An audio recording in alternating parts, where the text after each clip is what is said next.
Good morning, dear student. Today we are going to start new chapter number 10, reaching the age of adolescence. बच्चों class 7th में 8th में जिस तरीके से आप प्रोग्रेसिव स्टडी कर रहे हैं, मीन्स जैसे हमने अपना चैप्टर नंबर 9 पढ़ा था, रिप्रोडक्टिव सिस्टम, जिसमें हमने पढ़ा, तो you knows very well the reproductive part of human beings, female organs, male organs, and how the reproduction takes place, how a zygote can form, fertilization, and these all terms are you are already known about this. But in this chapter we are talking about adolescence. Adolescence means कि जिस तरीके से एक छोटा baby produce होता है और जब वो एडल्ट ह्यूमन बीइंग में चेंज होता है, उस पूरी प्रोसेस में उसकी बॉडी में कैसे कैसे कब कब चेंज आते हैं, वो हम एडोलेसेंस की स्टेज पढ़ेंगे. एडोलेसेंस की स्टेज होती है बेसिकली एज 8 से लेकर के 14 तक की, या 11 से लेकर के 14 तक की, जब गर्ल या बॉय की बॉडी में कुछ चेंजेस आते हैं. तो उन्हीं चेंजेस को हम यहाँ पे पढ़ेंगे. तो एडोलेसेंस बेसिकली क्या है? Adolescence the period of life when the body undergoes change leading to the retaining maturity is called adolescence. Means कि हमारी लाइफ का वो पीरियड जिसमें हमारी बॉडी में इतने ऐसे चेंजेस होते हैं जिससे कि हम मैच्योर लगने लगते हैं या मैच्योर हो जाते हैं, उस कंडीशन को कहा जाता है एडोलेसेंस. ठीक. एडोलेसेंस की जो एज है वो जनरली 11 से स्टार्ट होती है और अप टू 19 ईयर तक बेसिकली होती है. अब जो है एडोलेसेंस की एज कही जाती है 8 से लेके 18 तक. ये जो एडोलेसेंस वाली एज है ये अब धीरे धीरे चेंज हो रही है. बेसिकली आप 8, 9, 10, 11 से स्टार्ट हो जाती है. सब में अलग अलग होता है, पर्सन टू पर्सन ये चीज़ वेरी करती है. तो adolescents are also called teenagers. जो एडोलेसेंट होते हैं, एडोलेसेंट में जो इस एज में होते हैं 11 ईयर के बाद के जितने भी बच्चे हैं उन्हें कहा जाता है टीनेजर्स. ठीक. टीनेजर्स इसलिए क्योंकि उनकी बॉडी में बहुत सारे चेंजेज आते हैं. तो सबसे पहला जो चेंज जो गर्ल्स में बेसिकली आता है दैट इज़ प्यूबर्टी. मेल में भी आता है, फीमेल में भी आता है प्यूबरिटी. प्यूबरिटी मीन्स कि हमारी बॉडी में इस एडोलेसेंट में बहुत सारे चेंजेस आते हैं जिससे कि बेसिकली हमारा जो रिप्रोडक्टिव सिस्टम है वो मैच्योर होता है. उस मैच्योर रिप्रोडक्टिव सिस्टम की जो स्टेज है उसे कहा जाता है प्यूबरिटी. ठीक है. इसको अभी हम आगे पढ़ेंगे पूरा डिटेल में. तो प्यूबरिटी क्या है? जहाँ पे वो स्टेज है जहाँ पे कि हमारी बॉडी में रिप्रोडक्टिव मैच्योरिटी आती है. मीन्स हमारे जो रिप्रोडक्टिव पार्ट्स हैं फीमेल के और मेल के, जब वो पूरी तरीके से वेल डेवलप हो जाते हैं, उस कंडीशन को कहा जाता है प्यूबरिटी. ठीक. नेक्स्ट इसमें चेंजेस एट प्यूबरिटी. जब प्यूबरिटी आएगी तो हमारी उसमें क्या क्या बॉडी में क्या क्या चेंजेस होंगे वो चीज़ है.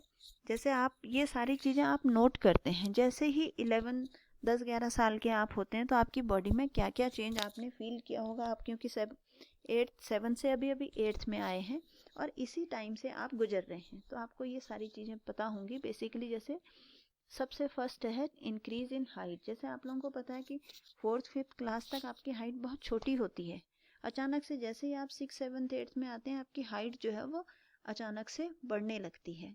तो ये आपका एडोलेसेंस प्यूबर्टी का टाइम है, तो इसलिए आपकी हाइट इंक्रीज होती है. Change in body shape. Body के शेप में चेंज होने लगता है. जब तक छोटे होते हैं तब तक बिल्कुल पतले दुबले हड्डी से होते हैं, और जैसे ही आप 6 ऑनवर्ड जब आप पहुंचते हैं तब धीरे धीरे क्या होता है, बॉडी का प्रॉपर शेप आने लगता है. कंधे चौड़े होने लगते हैं, मसल्स फॉर्म होने लगते हैं बॉयज़ में.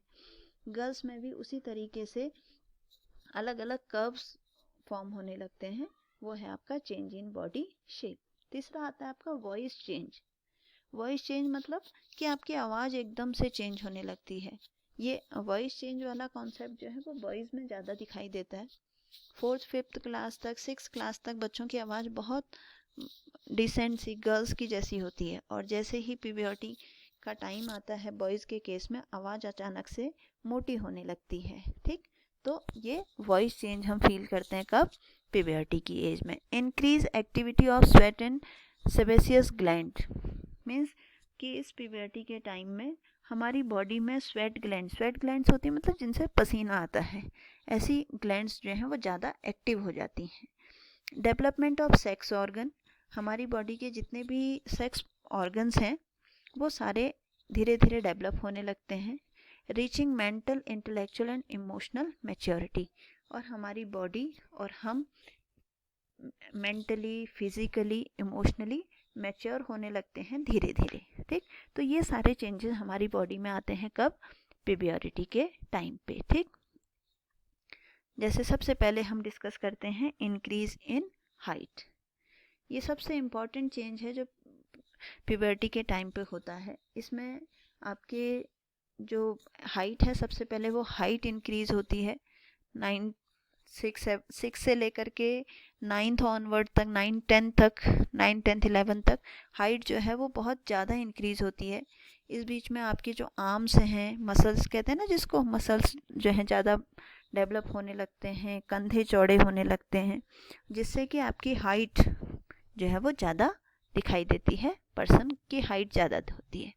ये आपका एक एवरेज रेट ऑफ ग्रोथ लिया है कि किस एज में जनरली कितनी हाइट बच्चा गेन कर लेता है। जब बच्चा 8 ईयर का हो, 8 ईयर का मीन्स लगभग समझ लीजिए आप कौन सी क्लास में होगा, 3rd 4th की क्लास में होगा, तो उस समय तक बॉयज़ और गर्ल्स अपनी 72 से 77% तक की हाइट गेन कर लेते हैं।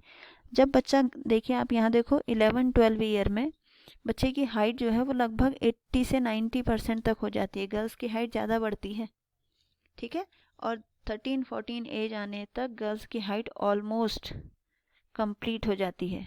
ठीक है, देखो पूरा रेशियो आपको दिखाई दे रहा है कि बॉयज़ की हाइट धीरे धीरे बढ़ती है, बट गर्ल्स की हाइट जो है वो 11-12 साल के बाद, यानी कि आप, मुझे लगता है कि आप 8th क्लास में हैं तो आप इसी एज के बीच में आते होंगे, 12-13-14 की उसमें आते होंगे। तो गर्ल्स की हाइट जो है वो ऑलमोस्ट 90 से लेके 100 के बीच में इतनी इंक्रीज हो जाती है। ओवरऑल जितनी उनकी हाइट होनी है उसका 90% उनकी हाइट बढ़ चुकी है। ठीक, जबकि बॉयज़ के केस में हाइट धीरे धीरे 18 ईयर के बाद तक भी बढ़ती रहती है। ठीक हो गया, तो ये आपका क्या है? Average rate of growth of height. ठीक, अब कैलकुलेशन ऑफ फुल हाइट, आप अपनी कितनी आपकी हाइट हो सकती है उसका कैलकुलेशन कैसे कर सकते हैं? Present height upon percentage of full height at this stage. मतलब जो आपको पिछला मैंने ये दिखाया कि मान लीजिए 12 ईयर की आपकी एज है, तो आपकी 84% हाइट मान लो बढ़ गई है। ठीक है, अकॉर्डिंग टू दिस रेट। अब यहाँ पे अपनी प्रेजेंट हाइट लिखो कितनी है। हो सकता है कि 145 सेंटीमीटर हो, 140 सेंटीमीटर हो, और कितना परसेंट हो गया है?